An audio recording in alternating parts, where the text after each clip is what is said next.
world has been looking at America probably quite quizzically, thinking, why on earth has Donald Trump been allowed, by the American people to get to this stage within a presidential election? Well, why do you think, sort of very simply, why do you think that is he's got that far? I think it's a cultural thing. I think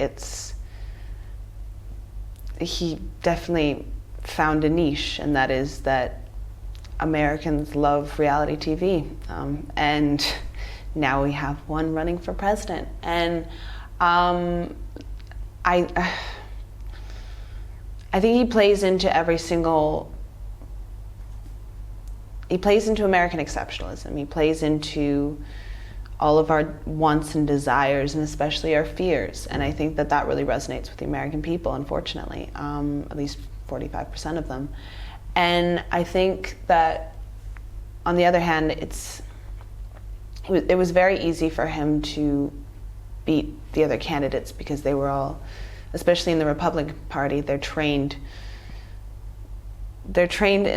in essence to be the actors of certain, I guess, drivers and donors and campaign financiers, and somehow he just managed, well, not somehow, he's been doing this for years now. He knows how to do reality TV, and I guess politics has become reality TV. But doesn't it in a way sort of add a certain excitement to the whole election, because politicians across the world have very much become, as you sort of touched upon, actors. They've become wooden in a way, and sometimes it's hard for us to connect to people that are so wooden and fixed around certain talking points. Yes, quite. So do you think this will provide maybe Hillary Clinton with the opportunity to become more human, because she'll move away from those points? I mean, all of her advisors have tried. I heard from someone actually that was speaking to her advisors that none of them actually know when she's lying and telling the truth. And I think that does reflect it's definitely an important point to draw upon, that when your own advisors don't know if you're lying or telling the truth, how are the American people supposed to know?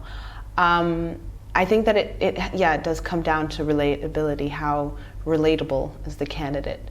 So Trump, as a so-called millionaire, billionaire, trillionaire, gazillionaire, whatever he decides to call himself, I think when people see, oh yeah, he's just like me, I could have a beer with him, then they almost get into this exceptionalism of, and I'm an American, I'm a citizen of the greatest country on earth, and I could have a beer with the president because that's how relatable he is. I'm going to vote for him.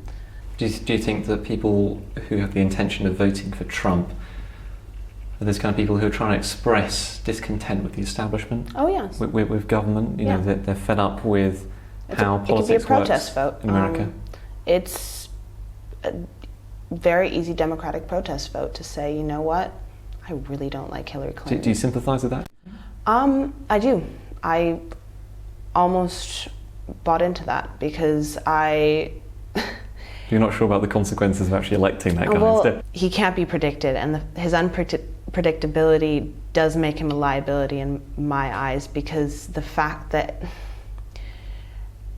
lack of knowledge about certain areas and things that he has said, the little that he has said about his policies are reflective of how easy it is for him to shift in policies, and really have pretty hateful positions on very important issues that affect the American people and affect the world.